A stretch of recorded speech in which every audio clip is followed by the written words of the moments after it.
नमस्कार जी, good evening सभी को। जो भी हमारे मित्र आज क्लास से जुड़े हुए हैं, जो एक सपना लेके आए आते हैं नर्सिंग ऑफिसर का कि हम एक नर्सिंग ऑफिसर बनेंगे, उनके लिए ये क्लास है। इस क्लास में आपको नोट्स प्लस जो एग्ज़ाम में आने वाले समय में जो पूछा जाएगा, जो पहले पूछा गया है और आने वाले समय में आने की उसकी बहुत ज़्यादा ही गुंजाइश है, ज़्यादा ही परसेंटेज है। उस क्वेश्चन को बार बार पूछा जा सकता है, तो उस क्वेश्चन के बारे में अपन देखते हुए चलेंगे, नोट्स बनाते हुए चलेंगे। जो मेरे भाई बहन कि भाई कोचिंग को अफोर्ड नहीं कर सकते, जिनके पास टाइम की कमी होती है, वो इस क्लास के ज़रिए अपने नोट्स है, अपने इम्पॉर्टेंट डाउट्स है, वो निकाल सकते हैं। ऐसा कुछ चीज़ में अगर कुछ डाउट होता है तो आप मुझे कमेंट करिए, ताकि मैं क्या है उस चीज़ का आपको सॉल्यूशन दे सकूं। चलिए इसी के साथ में अपन आगे बढ़ते हैं हमारे साइकेट्रिक की तरफ। किसकी तरफ? साइकेट्रिक की तरफ। ठीक है भाई, सीधी सी बात है, कर्म भूमि हमारी कौन सी है? साइकेट्रिक। कर्म करता जा फल जरूर मिलेगा। कर्म करता जा तू बंदे, फल जरूर मिलेगा। फल की इच्छा अभी से करेगा तो कर्म रह जाएगा। ठीक है ना? कर्म कर तू, फल अपना मिलेगा। अपना कर्म क्या है, इस पे मेहनत करनी है, फल की चिंता मत कर। ठीक है, चलिए। तो हमारी जो पार्ट 2 चला था, हमने आई थिंक साइको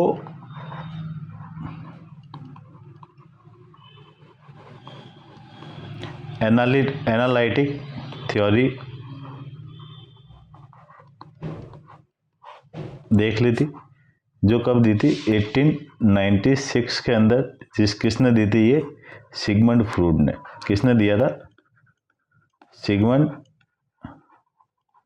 फ्रूड ने ये थ्योरी दी थी हमें, इतना हमें पता है।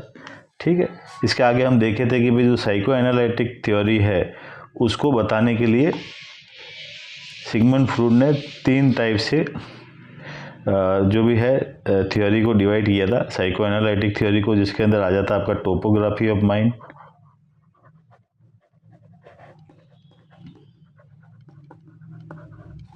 सेकंड वन आ जाता है आपका structure of mind,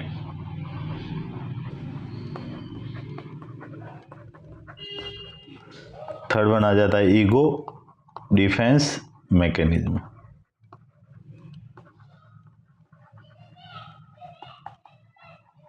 ego defence mechanism. तो इसी के साथ में हम हमारे पहले की तरफ बढ़ेंगे। किसकी तरफ? Topography of mind.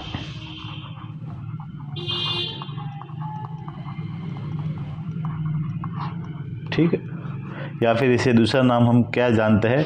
Level of mind. Level of mind. ठीक है, लेवल ऑफ माइंड को चाहे टोपोग्राफी ऑफ माइंड को, दोनों ही चीज़ें एक ही है। जिसके अंदर टोपोग्राफी ऑफ माइंड के अंदर क्या होता है? माइंड को 3 पार्ट में विभाजित किया जाता है। In this mind divided into 3 types. ठीक, कौन कौन से? ID,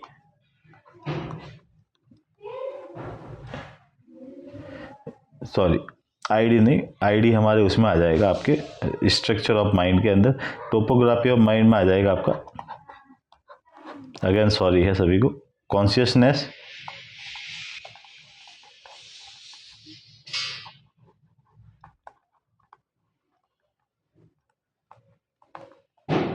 pre conscious and unconscious. Consciousness, pre conscious and unconscious. जैसे कि एक चीज़ से अपन थोड़ा सा इसको समझेंगे कि भाई, जैसे कि एक तरीके से क्या है, ये एक पात्र है। ये क्या है? एक पात्र, एक बर्तन है। ठीक है, इसके अंदर मैं क्या ले लेता हूँ? थोड़ा सा पानी ले लेता हूँ। क्या ले लिया मैंने? थोड़ा सा ये पानी ले लिया, और थोड़ा सा पात्र है वो मैंने क्या छोड़ दिया? खाली छोड़ दिया। इसके अंदर मैं एक बर्फ़ का टुकड़ा डालता हूँ। मैंने क्या डाला? बर्फ़ का टुकड़ा। मैंने माना कि भाई ये जो बर्फ़ का टुकड़ा है उसकी लंबाई कितनी हो गई? 10 सेंटीमीटर। ठीक है, तो मैं ये मानता हूँ कि भाई जो बाहर वाला पार्ट है थोड़ा सा, वो कितना है, 10 सेंटीमीटर से 1 सेंटीमीटर है, वो क्या है, बाहर की तरफ है। ठीक है, मतलब 10 सेंटीमीटर का 1 सेंटीमीटर पार्ट क्या है, वो बाहर की तरफ है, और जो 9 सेंटीमीटर है वो कहाँ है, अंदर है। मतलब 10 सेंटीमीटर का जो 9 सेंटीमीटर है वो क्या है, पानी में। मतलब कि सीधी सी बात है, जो 1 सेंटीमीटर वाला पार्ट है वो हवा के कांटेक्ट में है, हवा के कांटेक्ट में है, बाहर के एनवायरनमेंट के कांटेक्ट में है, और जो 9 सेंटीमीटर वाला पार्ट है वो क्या है, पानी के अंदर है, वो उसका एयर से कोई लेना देना नहीं है, कोई कांटेक्ट में नहीं है। अच्छा, इन दो पार्ट के अलावा एक पार्ट और दिख रहा है जो क्या, सतह पे। कौन सा, ये सतह वाला, जिसे हम ना तो अपन एयर के कांटेक्ट में मान सकते हैं, ना ही अपन पानी के अंदर मान सकते हैं। क्लियर। तो इन चीज़ों में जैसे कि अगर आप चाहो तो जैसे ही आप इस गिलास को हिलाओगे तो ये पार्ट थोड़ा सा बाहर भी निकल जाएगा, और जब इसको स्थिर तोड़ोगे ये अंदर भी चला जाएगा। क्लियर। तो ये सारी चीज़ें हैं। तो मैं मान लेता हूँ कि जो बाहर वाला पार्ट है वो कौन सा है, कॉन्शियसनेस। वो कौन सा पार्ट है, कॉन्शियसनेस। और जो सतह वाला पार्ट है वो मैं मान लेता हूँ प्री कॉन्शियस। कौन सा पार्ट, प्री कॉन्शियस। और जो भीतर वाला पार्ट है मैं उसे अनकॉन्शियस मान लेता हूँ। कौन सा पार्ट मान लेता हूँ, अनकॉन्शियस। ठीक है। तो सीधी सी बात है, जो बाहर की अवेयरनेस दे रहा है, सराउंडिंग एनवायरनमेंट की अवेयरनेस दे रहा है, वो कौन सा पार्ट है आपका, अनकॉन्शियसनेस। प्री कॉन्शियसनेस हमेशा सतह पे नहीं रहता, हमेशा एयर के कांटेक्ट में नहीं रहता। बाकी जब भी अपन चाहे, जब भी अपन गिलास हिलाएंगे तब वो एयर के कांटेक्ट के अंदर आ जाएगा, और बाकी का जो पार्ट है वो कौन सा हो जाता है आपका, अनकॉन्शियसनेस। क्लियर। तो मैं मान लेता हूँ कि भाई कॉन्शियसनेस पार्ट कौन सा होता है, कि it given awareness to surrounding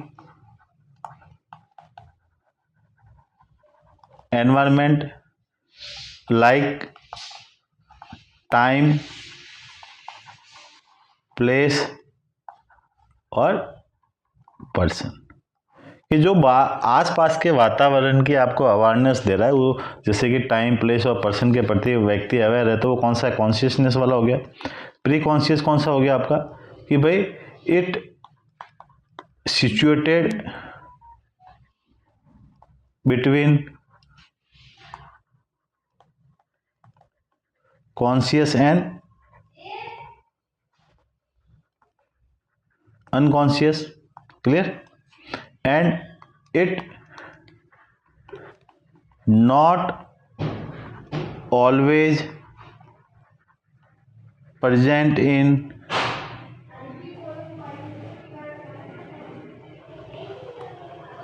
awareness but can retrieve it anytime when need। कि भाई हमेशा क्या है, ये कहाँ प्रेजेंट होता है, कॉन्शियसनेस और अनकॉन्शियसनेस के बीच में। हमेशा ये अवेयरनेस में नहीं होगा, हमेशा ये कॉन्शियस पार्ट वाला नहीं होगा। बाकी जब भी हमें इसकी ज़रूरत है, हम वो चीज़ें, जैसे कि आपको किसी ने पूछ लिया कि भाई एक्स पीएम कौन थे, तो एक्स पीएम कौन थे, हमारे मनमोहन सिंह जी। हमें याद नहीं था, हमने वो हमारे माइंड में था, सतह वाले पार्ट पे था। बाकी जैसे हमने जोर दिया कि भाई हाँ एक्स पीएम कौन था, मनमोहन सिंह जी। क्लियर है। तो मतलब वो चीज़ें जैसी रहती है, जो सतह पे रहती है, थोड़ा सा जोर देने पे याद आ जाती है चीज़। जैसे एग्जाम में जाते हो, आप क्वेश्चन लिखते हो तो थोड़ा सा माइंड को जोर देते हो, तो जो सतह वाली चीज़ें होती है वो याद आ जाती है। तो वो कौन सी अवस्था होती है, प्री कॉन्शियस। अनकॉन्शियस, जैसा कि मैंने बताया कि सबसे बड़ा पार्ट कौन सा होता है, अनकॉन्शियस होता है। ठीक है। तो सीधी सी बात है, तो अपन कह सकते हैं it is largest part of mind, it stored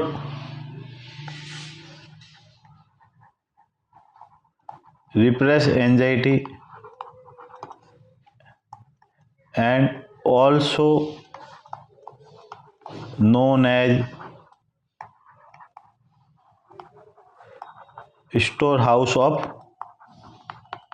mind. ठीक है, मतलब देखिए कि रिप्रेस एंजाइटी कौन सी, दमित एंजाइटी। जैसे कि कोई किसी के साथ में कोई बचपन में कोई घटना घटी हो, तो सीधी सी बात है, सारी सी बात आपको सब याद नहीं रहेगी ना।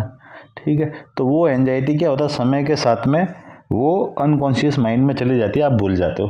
बाकी किसी कारणवश अगर उसे बार बार फोर्स करके याद दिलाया जाता है तो वो चीज़ें याद भी आती है, और वो कैसी होती है, हमेशा घातक होती है। कैसी होगी, घातक। ठीक, तो उन चीज़ों की वजह से टेकिकार्डिया हो सकता है, स्वेटिंग हो सकती है, तो आपकी लाइफ थ्रेटनिंग वाली सिचुएशन वो बन सकती है। क्लियर। तो कॉन्शियसनेस, ठीक है ना, तो यही चीज़ होती है। डिप्रेस एंजाइटी हो गया, तो 3 पार्ट हो गए आपके टोपोग्राफी ऑफ माइंड के, कॉन्शियसनेस, प्री कॉन्शियस और अनकॉन्शियसनेस। अच्छा, क्वेश्चन कहाँ से आते हैं? क्वेश्चन आते हैं बेटा आपके यहाँ से। जैसे कि ये वाला पार्ट हो गया, इंपॉर्टेंट है कि लार्जेस्ट पार्ट हो गया, डिप्रेस एंजाइटी कहाँ प्रेजेंट होती है, स्टोर हाउस ऑफ माइंड किसे कहते हैं। तो ये सारी चीज़ें क्या होती है, इंपॉर्टेंट होती है, एग्जाम में पहले भी पूछी गई है, बार बार आगे भी आने वाले एग्जाम में पूछी जा सकती है। क्लियर है। इसी के साथ हम जो नेक्स्ट देखते हैं वो कौन सा होता है, स्ट्रक्चर ऑफ माइंड। कौन सा रहता है,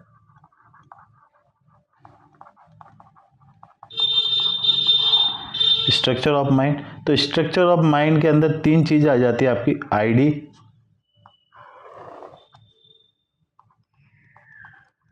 ईगो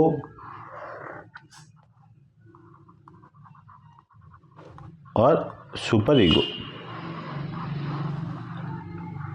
आईडी, ईगो और सुपर ईगो।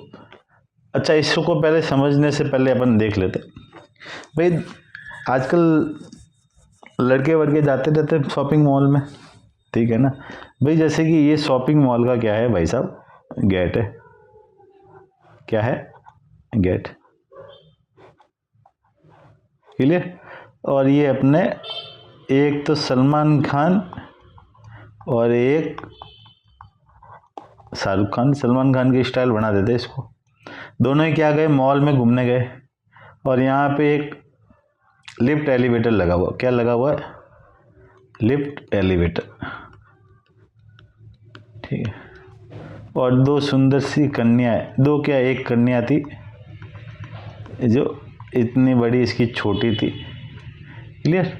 और हाथ में बैग लेके आ रही है। इस भाई की नज़र इसकी अखिया से टकरा गई। ठीक है, अभी कि भाई इसको फ्रेंड को कहे चाहिए तो यही चाहिए, वरना और कुछ नहीं चाहिए, तू है तो जमाना है, मैं हूँ तो तू है, तू है तो मैं हूँ। इसकी तरफ से तो प्यार कंफर्म हो गया 50%, इसकी तरफ से अभी पता नहीं है भाई साहब। तो लड़का ये इससे पूछता है इसके मित्र से, अरे यार बस यही दिला दे तू।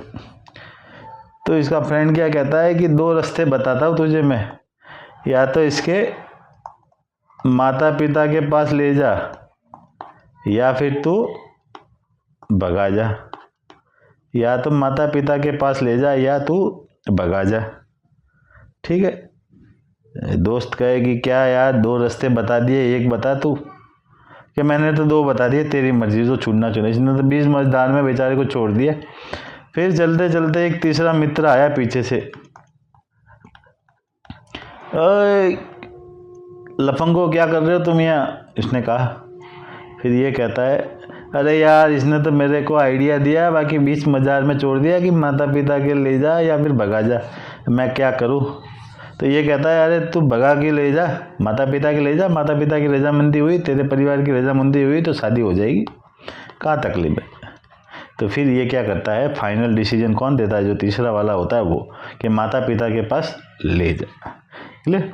तो यहाँ पे भी यही होता है। तो फाइनल, जैसे कि फाइनल आईडी होता है, वो क्या रहता है, जो बच्चा होता है जिसको लड़की पसंद आ जाती है, मतलब दुनिया की समाज की कोई परवाह नहीं करता।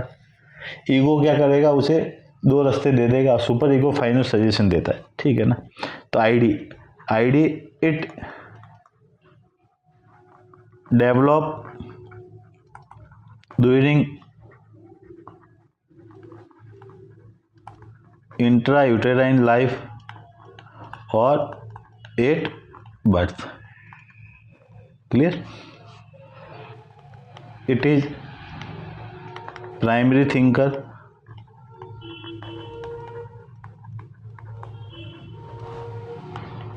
it not follow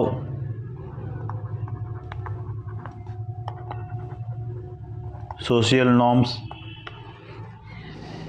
ये कभी भी समाज के कानून को फॉलो नहीं करेगा। बच्चा होता है ना कि मुझे फीडिंग चाहिए तो चाहिए, अब ये नहीं देखेगा माँ बस स्टैंड पे है, रेलवे स्टेशन पे क्या है, बस उसे तो अपनी फीडिंग चाहिए, उसे तो अपनी ज़रूरत पूरी करनी है।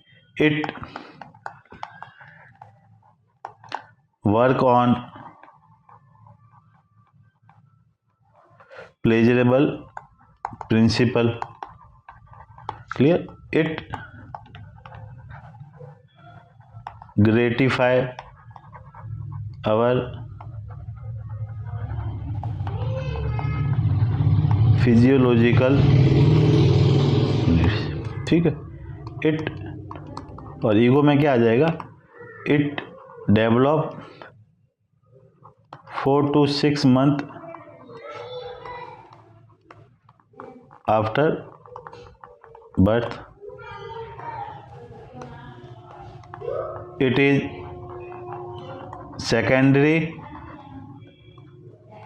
thinker, it follow social norms, it work on reality principle, it is a secondary thinker। Super ego, it work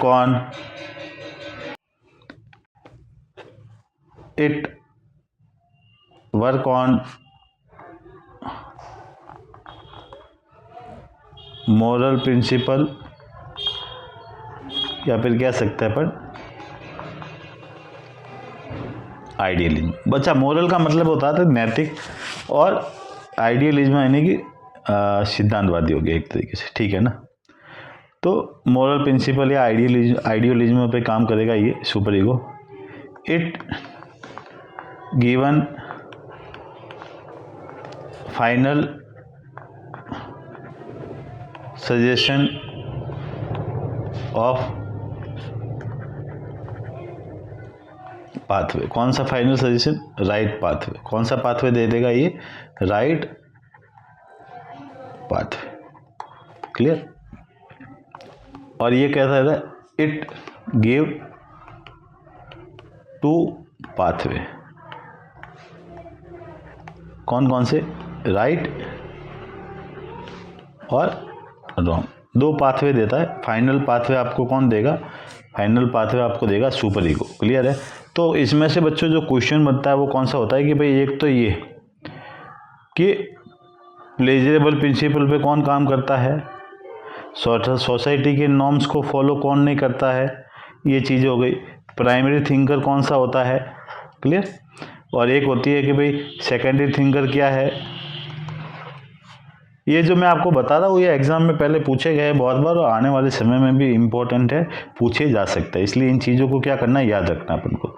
reality principal पे कौन काम करता है, सेकेंडरी थिंकर कौन है, राइट और रॉन्ग पाथवे कौन देता है, फाइनल सजेशन पाथवे कौन देता है, मोरल और आइडियलिज्म पे काम कौन करता है। जब आप एग्जाम की क्वेश्चन बुक को देखोगे ना तो इसमें ये बहुत सारे क्वेश्चन मिलेंगे, ठीक है। It is also known as higher self, ठीक है ना। हायर सेल्फ कौन होता है, सुपर ईगो होता है, जो खुद के कानून बताता है, खुद की चीज़ें करेगा, अपने अकॉर्डिंग करेगा, लोगों से उसे कुछ लेना देना नहीं होता, क्लियर है। तो इसी के साथ में हमारे स्ट्रक्चर ऑफ माइंड हो गया, और लास्ट वन बचता है ego, defence,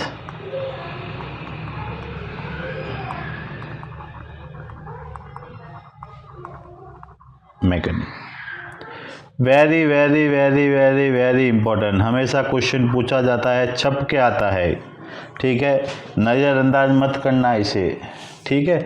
ego defence mechanism, जैसे कि हर किसी का ईगो होता है, भाई सीधी सी बात है, व्यक्ति है तो उसका ईगो भी है, व्यक्ति नहीं है तो काहे का ईगो, ठीक है ना। ज़्यादा ईगो होता है तो मणिकर्णिका का घाट पे आ जाओ, जलती हुई चीताएं देखोगे तो ईगो वही समाप्त हो जाता है कि मिट्टी के ढेर में लकड़ी लेके आए थे, लकड़ी पे ही चले जाएंगे, क्या तेरा था क्या मेरा था, सारे संसार की दुनिया यही रह जाएगी, ठीक है ना।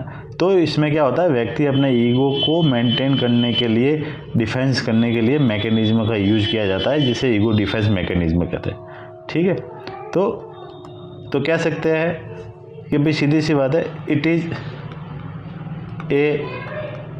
इज की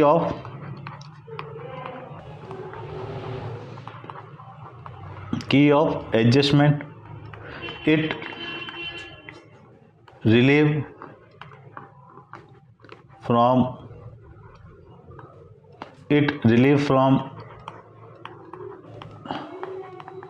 anxiety, frustration and protect person ego. Clear? It cover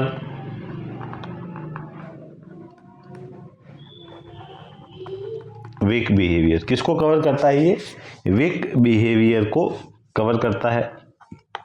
clear? और अगर देखा जाए तो इसकी कैरेक्टरिस्टिक्स की तरफ अपन चलते हैं। किसकी तरफ? कैरेक्टरिस्टिक्स। तो कैरेक्टरिस्टिक्स हमेशा याद रखना कि जो ईगो डिफेंस मैकेनिज्म में यूज होता है वो अनकॉन्शियसली ऑपरेट होता है, एक को छोड़ के, केवल सप्रेशन, ठीक है। Ego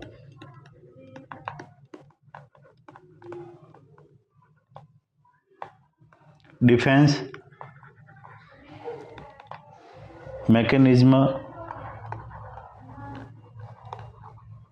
operated unconsciously except ego defence mechanism operate unconsciously except suppression. क्योंकि सप्रेशन कैसे होता है वो होगा आपको, सप्रेशन होता है आपका कॉन्शियसली, ठीक है। नो कनेक्शन बिटवीन रियलिटी, ठीक है, कोई कनेक्शन नहीं होता। Person aware about illogical reason. Person होता है वो अवेयर रहेगा, मतलब जैसे कि आपने कोई रेशनलाइजेशन दे रहे हो, कोई तर्क दे रहे हो, तो सामने वाला समझ जाएगा कि ऐसे ही क्या कर रहा, बात बना रहा है, इसके बस की बात नहीं है। क्लियर है? तो ये होता है ego defence mechanism. Ego defence mechanism की कैरेक्टरिस्टिक्स। फिर आ जाते हैं हम इसके टाइप्स पे। तो टाइप्स के अंदर पहले आज अपन क्या देख लेते हैं, इसके नाम देख लेते हैं। कंपेंजेशन,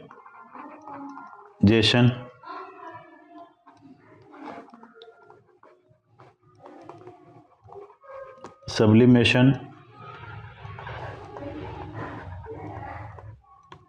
सब्स्टिट्यूशन, सप्रेशन, फिर आ जाता आपका रेशनलाइजेशन, रिएक्शन फॉर्मेशन,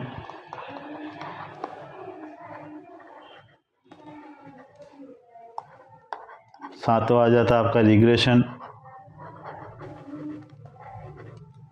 फिर आ जाता आपका रिप्रेशन, उसके बाद आ जाता है 9 नंबर पे अपन ट्रांसफेरेंस, फिर आ जाता आपका डेनाइल, उसके बाद आ जाएगा आइडेंटिफिकेशन, उसके बाद आ जाएगा डिस्प्लेसमेंट, उसके बाद आ जाता है प्रोजेक्शन,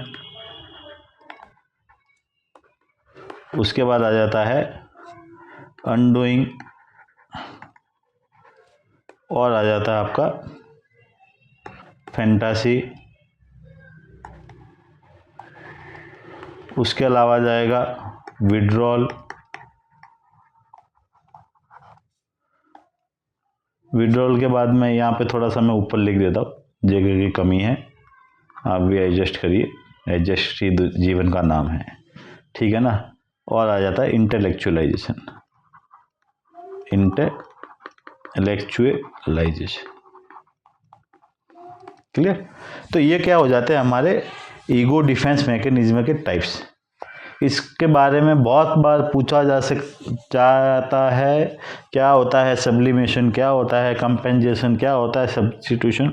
सारे के सारे इतने इम्पोर्टेंट है कि अगर क्वेश्चन में से किसी को एग्जामिनर को उठाना है क्वेश्चन साइकेट्रिक से, तो इसमें से ज़रूर उठाएगा वो। और क्वेश्चन भी इतने बढ़िया बढ़िया आता है जिसको करने में बहुत मज़ा आता है।